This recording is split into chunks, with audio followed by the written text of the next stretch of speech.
Welcome to the Acton Public Library, and I'm very excited to introduce you to Rachel Meyer, who is with the Better Business Bureau, and she's going to be talking with all of us about identity theft and fraud and scams, some really important information that we all need to really gravitate to, understand, and have a better comprehension of, so that way when we maybe ourselves have those issues come upon us, or whether it is we have a friend or a family member that is part of scams and frauds, which, I mean, we all are. I think of Craigslist.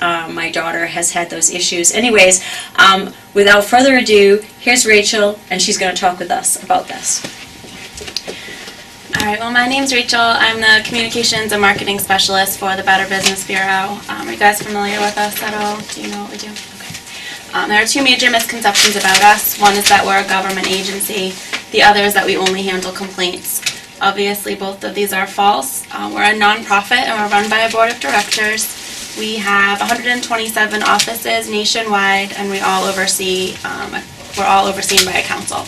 My office is in Marlborough, Massachusetts, and we oversee Eastern Mass, Maine, Rhode Island, and Vermont. So I travel all over those states and talk to different groups and visit businesses and all that good stuff. So even though we are not a government agency, we do work closely with them. We work a lot with the FTC and with the FBI, and we also work a lot with the State Attorney Generals and Office of Consumer Affairs, that type of thing. Complaint handling is less than 10% of what we do every day. We provide services and unbiased information to consumers and to businesses. A lot of our programs are online. You can check out our website, which has news releases, tips, alerts, that type of thing, as well as you can request a quote from any of our accredited businesses. You can also file complaints and compliments online. All of our programs for consumers are in that brochure that I gave you, and those are all free of charge. We're able to do this because of our accredited businesses. They pay us yearly dues so that we can go out and talk to the public about identity theft, about the different scams that are out there. So I'm just going to go over two of our most popular programs, and then I'll get started with identity theft. The first one is Check Out a Business, and that allows you to give us a call or go online before you start to work with a company. We can tell you if that company has any complaints filed against them, if they've resolved those complaints, as well as we can inform you of any sort of issues within the industry that we've noticed. We advise that everyone's proactive and finds a trustworthy business before you give out your personal or financial information, so we do try to offer you a lot of different ways to do that. Along the same lines, you have a charity review, and that allows you to check out charity reports before you make donations. We break it down into percentages where your money goes within the organization, so you'll know exactly how much is going towards the program itself and how much is going towards something like fundraising. Do you guys have questions about us or what we do? I have a question. Suppose somebody fictitiously files a complaint about a company. What do you do with that complaint? All of the complaints that we get are processed and investigated by our business relations department. So they'll investigate the complaint, they'll get in touch with the business and talk to them about it. We do get a lot of complaints that maybe aren't really valid, so we do try to sort through those and work with the businesses to figure those out. Okay. I've been doing this for 2.5 years, and if I'm not holding note cards, I just completely blank. It's like my security blanket. Okay. So the definition of identity theft is stealing personal information and using it for fraudulent purposes. There can be both financial and non-financial ramifications to this. So if someone's stealing your identity for financial purposes, they are stealing your credit card numbers, your bank account numbers, and they're buying things and not paying for them. If they're stealing your identity for non-financial purposes, they are stealing your personal information to create a new identity for themselves. The FTC estimates that about 9 million Americans each year have their identity stolen. So it is a common problem, and it's important to know what to watch out for, how to protect yourself, and what to do if you are a victim. So that's what I'm going to go over today. There are several ways that identity theft happens. The first one is through phishing, which is when you get an email, usually from a financial type institution, and they say that you have a problem with your account. Within the email, they want you to click on a link and then fill out information about your financial history or personal history. You don't want to be clicking on links within unsolicited emails, because once you do that, you have no idea where your information is going. It's very easy to throw a logo on a web page and make it look official. So if you get an email like that, you want to call the institution directly, the number that you have on file. Most often, those type of emails aren't going to have a phone number within them, but if they do, you don't want to use that number. You want to use the number that's on the back of your card.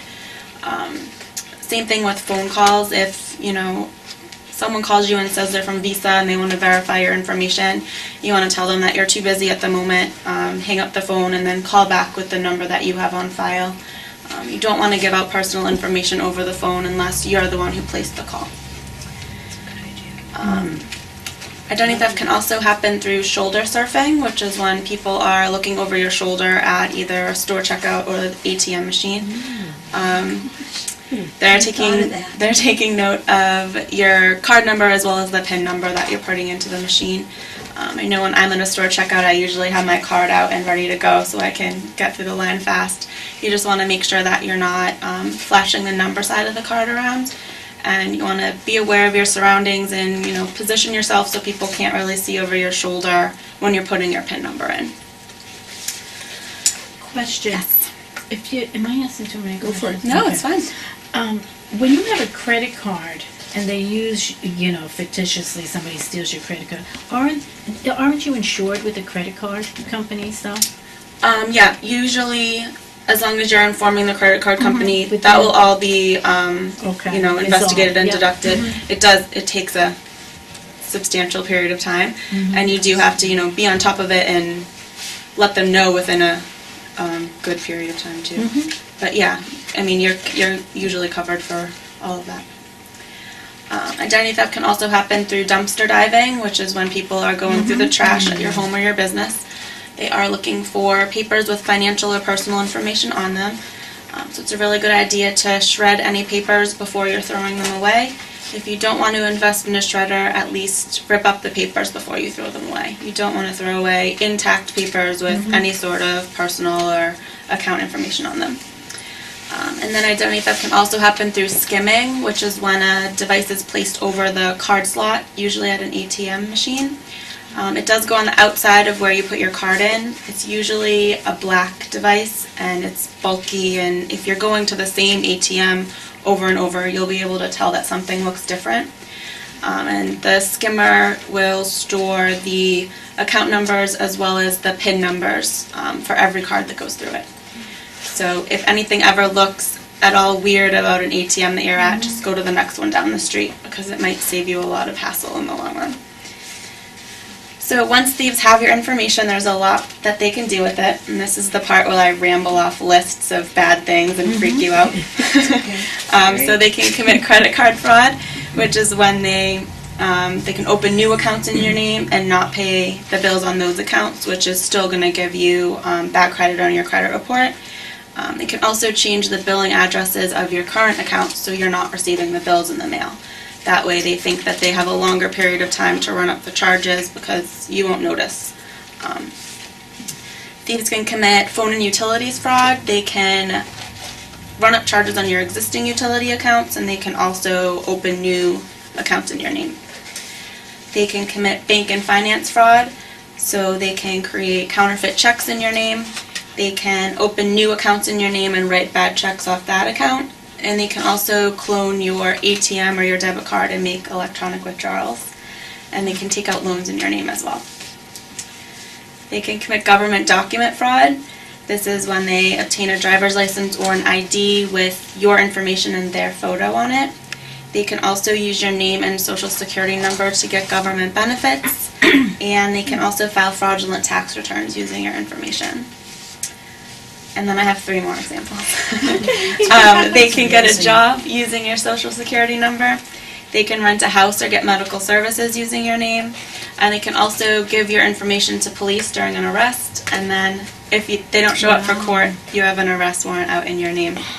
I actually was in Vermont a few weeks ago, and I did a joint program with one of the chiefs of police up there, and he was saying that that actually happens more than you'd think, because, you know, they'll pull someone over and they'll say, I don't have my ID on me, but here's my information. And then when the legitimate person gets pulled over, they have no idea, you know, that happened. Wow. So I didn't. I heard another one too where identity theft, someone buying a home in your name with the mortgages. Yes. Mm. Yep. So some general red flags: any accounts you didn't open or debts you can't explain on any of your credit card statements, any sort of fraudulent or inaccurate information on your credit reports, if you're failing to receive bills or other mail, if you're receiving the credit cards that you didn't apply for, and not just the pre-approved cards, but an actual card with your name on it. If you are getting a lot of the pre-approved cards, on that sheet of paper that I gave you is information about the opt-out program, and if you sign up for that, you'll stop receiving those pre-approved credit card offers. That's good. More red flags: if you're being denied credit for no reason when you thought you had really good credit, if you're getting calls or letters from debt collectors about merchandise you didn't buy, debts you didn't incur, even if you think it's a mix-up, you always just want to call back and follow up. And then also if you're getting mail about a house you never rented, a job you never had, a house you never bought, anything like that. Again, you might think it's a mix-up in the mail, but it's always a good idea to follow up on that and make sure it's not something more serious. So if you are a victim of identity theft, there are several steps that you want to take. You first want to place a fraud alert on your credit report, and there are 3 credit bureaus: Equifax, Experian, and TransUnion. You need to contact one of those agencies. They're required by law to contact the other 2. You also want to close any accounts that you believe have been tampered with. When you do that, you want to talk to someone in the fraud department, and you want to follow up in writing and enclose any copies of supporting documents that you have. You want to send your mail by certified mail with return receipt, and you want to keep a copy of everything you're mailing out. Just keep everything in a folder, so if you run into a problem later on down the line, you know, you'll have everything close at hand. It is also a good idea if you have other accounts that you haven't noticed any fraudulent activity on, just give them a call too and give them a heads up that some of your other accounts have been compromised. Usually they'll be able to put an alert on those accounts and they'll, you know, monitor them more closely. You also want to, after you've resolved the issues with your bank and credit card companies, you want to have them write you a letter saying that they have discharged the fraudulent debts and closed the disputed accounts, and then you want to keep a copy of that letter in your file too. You can file a police report. From the many officers that I've spoken to, there's not a lot they can do if the person who stole your identity is out of the state. So, but it does, you know, work as a good supporting document for you, and if you run into problems down the line, you do have that official police report to prove that it did happen. So it is still a good idea to do that. There are many ways to protect yourself from identity theft. As I said before, you want to shred any documents that have personal information on them. You want to protect your social security number. Don't carry the card in your wallet. Don't write it on checks. Only give it out when absolutely necessary. You want to ask to use other identifiers if it is your identifying number for any of your accounts. 98% of the time they'll do that for you. The only one that I know of that won't is Medicare, and I tell everyone to call and complain because you don't want to have your social security number on your card like that. You don't want to be clicking on links within unsolicited emails. As I said before, you don't want to give out personal information over the phone unless you place the call. You want to use firewalls, anti-spyware, and antivirus protection on your computer all the time. And if you're ever putting personal or financial information into a website, you want to make sure that it starts with HTTPS and not just HTTP. That means it's a secure site. And you don't want to use obvious passwords for any of your online accounts, like your birthday, your mother's maiden name, or the last 4 digits of your social. That was my password for everything before I started this job. And you want all of your online account passwords to be different. So you don't want your email password to be the same as your banking password to be the same as, I whatever. can get very confused. Oh, so many passwords. I can't get in half the stuff that I want to get in. One tip is to have the same core password and then have a word that's associated with whatever account, tacked on. You want to keep all of your personal information in a secure place at home, especially if you have roommates, if you employ outside help, or if you're having work done on your house.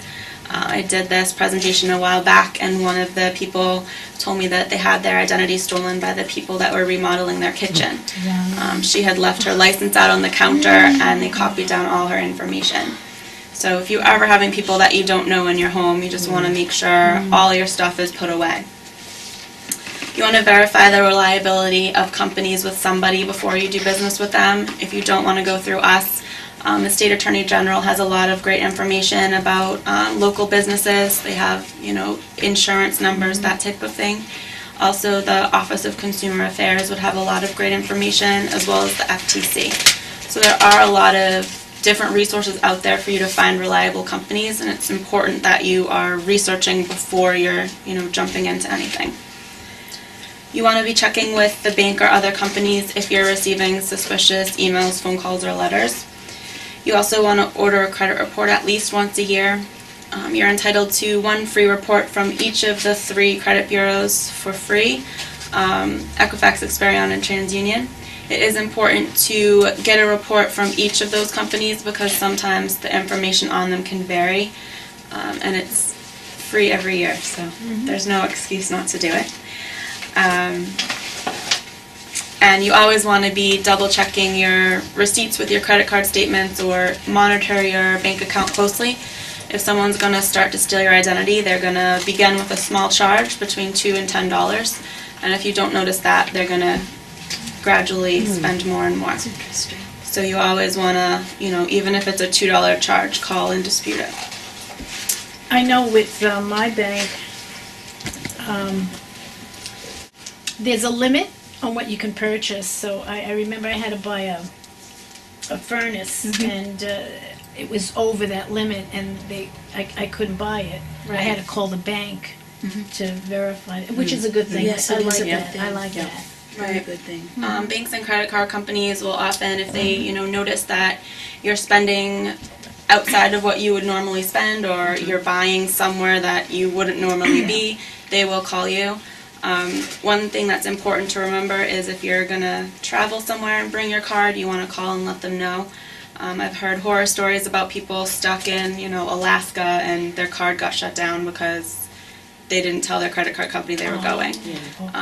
The credit card company is going to call your number that they have on file, and if that's your house number and you're not there and you don't answer, they're going to immediately close down your card. So I went to Europe a few years ago, and I was bringing one card with me. They literally wanted my entire itinerary, what countries I was going to be in, what days I was traveling, the exact time that my flight landed back home. So they're trying to protect themselves and protect you. You just have to, help them out a little bit. That's a good point. Not that I travel much, but that's a good I point. didn't realize that. Practically once a week when I go talk, I hear someone about, warning people that to call the credit card companies because it got shut down. And it's always when they're in the farthest possible place. So. I know once I was in Canada, just over the border, New Brunswick, and I was with my daughter, and I needed AAA. And I'm like, because I left the keys in the car. And oh my goodness, I hope. But they did. I was lucky. That is good. They acknowledged that I was a member, which is wonderful. So. You guys have any other ID theft questions?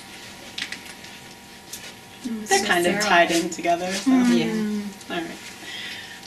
I can't imagine anyone wants to be my age and steal my identity, I can't imagine anyone would want to have my I financial issues and want to steal my identity, so I don't know. They want whatever they can get from you. All right, so scams and fraud. Generally work through scare tactics or pressure. The solicitor is going to try to give you some enticing offer that takes advantage of your generosity. So it's important to be a smart consumer and know what to watch out for, and how to pick out scams and stuff like that. They can come in all forms over the internet, through the phone, through email, on TV, and door to door. Some general red flags: a deal that sounds better than those being advertised by legitimate companies. If it sounds too good to be true, it probably is. If the promoter is not based locally, if they come to your house and say they're collecting for the local firefighter association and they give you a brochure that says they're in Texas, that should throw off some sparks in your head. Also, if there's a P.O. box listed instead of an actual home location, you always want to look into that a little bit more. Legitimate companies should have their actual home location visible somewhere. It doesn't have to be listed on You their... mean the physical address? Right, yeah. Yes. It doesn't have to be listed on their promotional items or anything like that, but if you ask, you should be able to get their headquarters location. If the solicitor is using pressure words like urgent or final deadline, if they're saying, you know, they need your money right then and there, that's always a red flag as well. If they're giving you vague answers to key questions about their organization or their product or what they do, that's also a red flag. Generally, the more you know about an organization or a company or a product, the more you're going to want to donate or buy. So they should be more than happy to answer any sort of questions that you have. And then if they're insisting that you provide personal information like your social security number or credit card numbers, you never want to be associating with a company or organization like that. So I'm going to go over some of the most popular scams that are out there right now and kind of give you a quick rundown of how they work. So the first one is the advanced fee loan scam. And this is when you apply for a loan and they want you to pay money up front. Once you do that, usually you're not going to receive the loan. The ads for these will offer loans of thousands of dollars regardless of your credit history.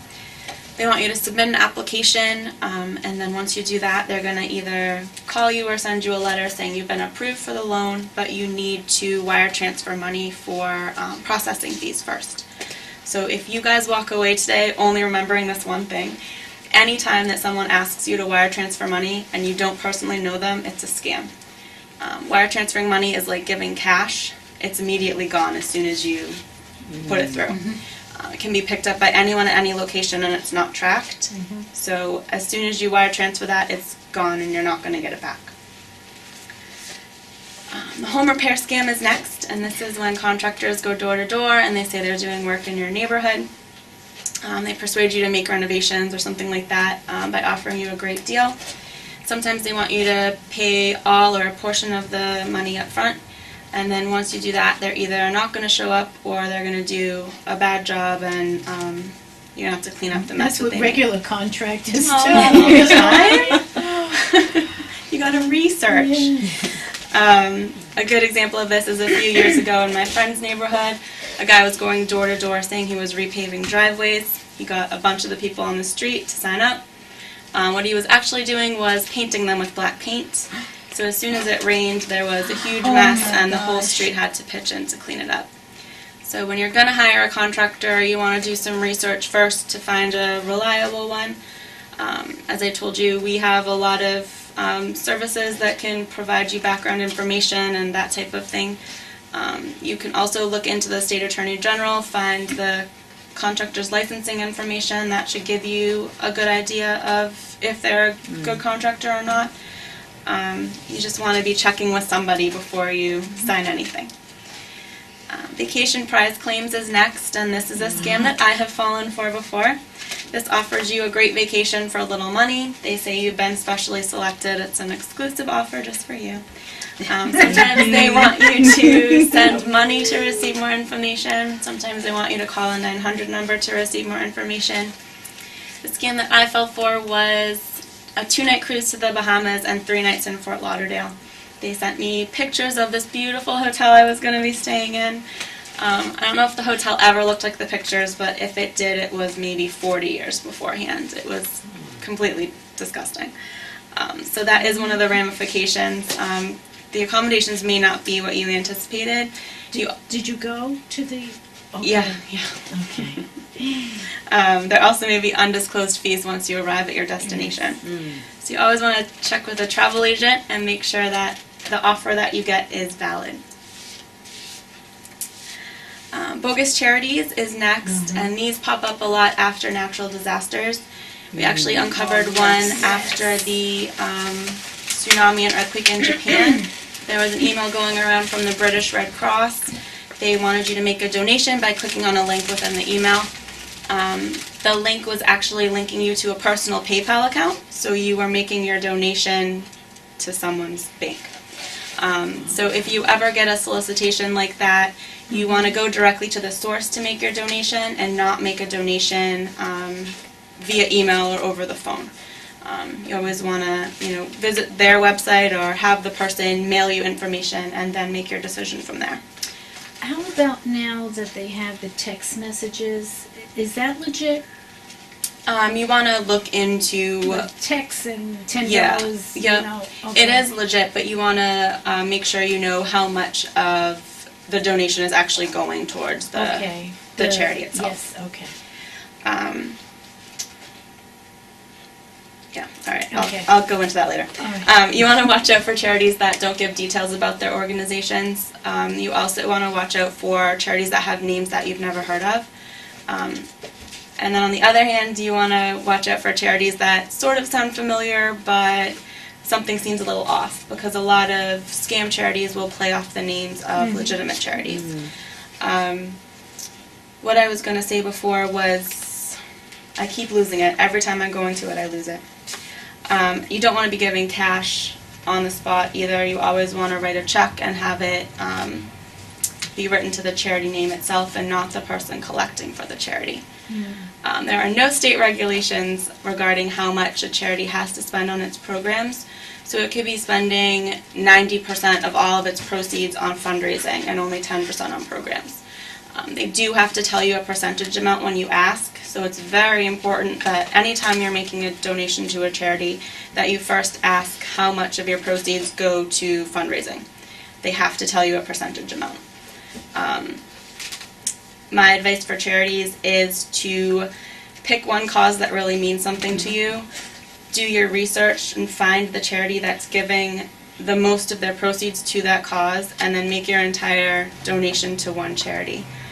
The more donations you're sending out, the more solicitations you're going to get in. And, sending a $10 donation out to a charity who's only giving, 80% or 20% to the charity itself, it doesn't really make much of a difference. That's right. And a lot of the scam charities are going to be playing on a cause that really means something to a lot of people. So the most common scam charities are going to have to do with cancer patients or veterans organizations. Those are two really common ones that scam artists play off of a lot, just because people will hear cancer patient or they'll hear veteran and they really want to be donating their money. So if you want to donate to an organization like that, you want to do your research first and find one that's going to benefit those people. The Nigerian letter scam is next. Sorry. Oh, I always gosh. get them. Yeah, I'm sure everyone's gotten at least one or two of these. Oh, tons. This is when you receive a letter from the Nigerian government. They say they're giving you the opportunity to share in millions of dollars. They are going to send you a large check. They want you to deposit that check and then wire transfer a portion of it back. If this was legitimate, they're actually trying to get you to illegally transfer money out of the country, so hopefully you wouldn't want to do that, even if it was legitimate. But what they're going to do is they're going to send you the check, you're going to deposit it. It'll take about 7 to 10 days to bounce, and by that time you will have already wire transferred the other half of the money, and then you know now that wire transferring money, it's immediately gone. So you are responsible for the money that you wire transferred out, as well as whatever fees your bank charges for bounce checks. I know a couple of times I got these checks in the mail, like $5,000. They're so real looking. Obviously, I know, but it's tempting to, right? So, did you ever get one? Oh, yeah. It's just so real looking, but I know it's a scam, so I have to rip it up and throw it out. But it's just so, wow. Yeah. What I could do with Thrilling. $5,000. The March of Dimes, do you keep, you send, because I believe in that, the March of Dimes, but then they just keep sending more and more and more requests. And it says, Acton, Maine's chapter Oh, So yeah. have you gotten No, any of those? no, not the March of Those, no. Dimes, yeah. Oh, I'm not sure about those. Yes, You just want to do your research first. yes. The next one is lottery and sweepstakes scams. And these ones are sometimes hard to decipher because they play off actual lotteries. The El Gordo Spanish Lottery and the Canadian Lottery have both been targets of this scam. So you'll receive a letter or a phone call congratulating you. They say that you've won a sweepstakes or something along those lines. They said your name was entered into a drawing and you won. Before they can send you your winnings, they want you to wire transfer money for taxes, and then they're going to send your check right out to you. You can't win something that you didn't enter, so if you don't remember entering a lottery or entering a sweepstakes, then you probably didn't win. Oh my goodness. Jeez. Work at home scams are something that we get a lot of calls about at the BBB. Sometimes they want you to make an initial investment and they say you're going to make the money back through business ventures. Other times they want you to pay for materials and produce an item. Once you complete the item, they're going to tell you that your work isn't up to their standards, so they can't pay you for your work. You want to watch out for exaggerated claims of earnings, claims of inside information into any industry, and any sort of requirements of money for instructions or products. If you do come across a work at home opportunity you're interested in, you want to make sure you're asking the right questions. So you want to know exactly what tasks you have to perform, if you're paid by salary or by commission, as well as if there's a total cost to you. And if there is a total cost to you, you want to know if there's a refund policy. Prescription drug scams are getting more popular. These are offered by private companies and organizations, and legitimate ones must meet federal standards. You want to watch out for offers of money just for joining the plan, threats of losing your benefits if you do not join the plan, any calls seeking personal information, as well as any materials that appear to be from the government. You want to protect yourself and guard your personal information. They only need your social security number when you enroll in the plan, and they only need your banking information if you're signing up for automatic payments. You want to recognize what Medicare plans actually are. Plans that are not approved by the Centers for Medicare and Medicaid Services cannot market themselves as Medicare. You also want to know the laws surrounding the plans. Companies offering the plans cannot come to your door uninvited, and they cannot send you unsolicited emails. They can call you to promote the plan, but it's illegal to enroll you during that initial phone call. They also have to obey all telemarketing laws, so if you ever feel like you're being harassed or called an awful lot, you want to look into what the telemarketing laws are and make sure they're staying within bounds. The latest scam that we have is the grandparent scam, which is when people call grandparents and claim that their grandchild is in England or Canada or somewhere and they're in jail or in the hospital or sick, Look at that. Yeah. and they want you to wire transfer money to save your grandchild. Usually somewhere within the conversation, the grandparent's going to say the grandchild's name, so then the scammer's going to start using the child's name. And they're going to tell you not to call their parents because they're embarrassed or something along those lines. There was a couple in Maine that lost about 80 grand to this. So you don't want to be, again, wire transferring money to anyone that you don't personally know. Or don't speak to personally. You know, Yeah. like the grandchild. Exactly. Sometimes, they'll pretend to be the grandchild if the grandparent thinks they're the grandchild, but, I mean, you want to, call your child or the child's parents personally. You don't want to just fall for something like that. So some general quick tips. Scammers are going to try to get either your personal information or your money. So if you ever feel uncomfortable about either, then you probably don't want to partake in the offer. Responding to one is going to open the door to many more. So if you fall for a vacation prize claim, you'll probably get a letter from Nigeria in the near future. You want to be wary of work-at-home opportunities. You also want to do your homework on Medicare prescription programs. You don't want to be depositing checks from unfamiliar people, and you also don't want to be wire transferring money to unfamiliar people. If If you've won something, it should always be free of charge. You should not have to pay a fee for winning something. You want to be skeptical of people claiming to be from any foreign government and telling you you're heir to the throne or anything like that. You don't want to believe promises of money just for your cooperation in something. If you're hiring a contractor or going on vacation, do some research first. Find a legitimate, reliable organization or company or contractor. You don't want to be pressured into something that you may later regret, and you always have time to do research. You never have to, jump right into something. You also don't want to give out donations over the phone. If someone calls you to solicit for a charity, tell them to mail you information and then make your decision from that. Do you guys have questions or fun scam stories? I love fun scam stories. Are there any type of questions that you might be able to catch? Like if you're talking to someone on the phone or, I think, of course, the most current ones are like maybe eBay or on Craigslist where they may be selling something, or is there something when you're emailing or, like I said, when you're on the phone, any types of questions that you might be able to, and you suspect that it may be fraud? The latest Craigslist ones that I'm aware of are, I've been looking for an apartment recently, so there'll be this really great offer of like an apartment in Boston for some ridiculous amount of money. And I can never just pass it by. I always have to send an email and maybe it's real.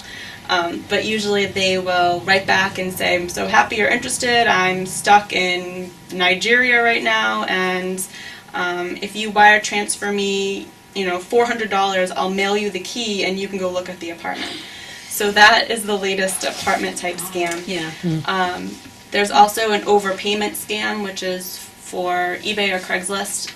You'll sell an item on either site, and they will pay you by check, and they'll overpay you for the item. And then when you contact them and tell them that they paid too much, they want you to wire transfer the money that they overpaid back to them. And then the check's going to bounce eventually. Right. Yeah, I've heard of that one too. Yeah. Just anytime someone's asking you to wire transfer money, that's, the biggest red flag there is, because all of these scams tend to, fall around wire transferring money. Now, you mentioned something about PayPal, even though it was going to a private account. Whatever the person was, collecting donations or whatever. But PayPal is still safe. It's just the program around Right. Yep. the piece. Okay. Yep. I mean, if you're, vigilant about looking at where you're donating your money to, you would see that once you got to the donating step, it wasn't to who it said it was going to. Mm-hmm. But PayPal is safe. I mean, that's definitely a good option for paying online. Mm-hmm. There was a PayPal email scam a while back, but that was that was just like a phishing scam. So they were sending emails saying they were PayPal and they wanted you to enter your information in. Yes, I get them. So as long as you're not going to fall victim to something like that, you should be good. But I haven't dealt with PayPal for years, so yeah, I get them. And you said that anyone who had any questions can email the Better Business Bureau, or? Yep, you can email or call us or go on the website. It's maine.bbb.org. Okay. Is that it? Yeah. Thank you very much. Really informative. Yeah. Well, Rachel, I would like to thank you for stopping by the library No and problem. giving us this great amount of information. problem. Hopefully, everyone who's viewing this has a better understanding of identity theft, frauds, and scams. And don't you wish you were here to be able to ask Rachel some questions? I have fun red bags that I'm giving away too. Oh my gosh, and you missed it. But Okay, join us thank again you very sometime much. when we're doing something else exciting at the library.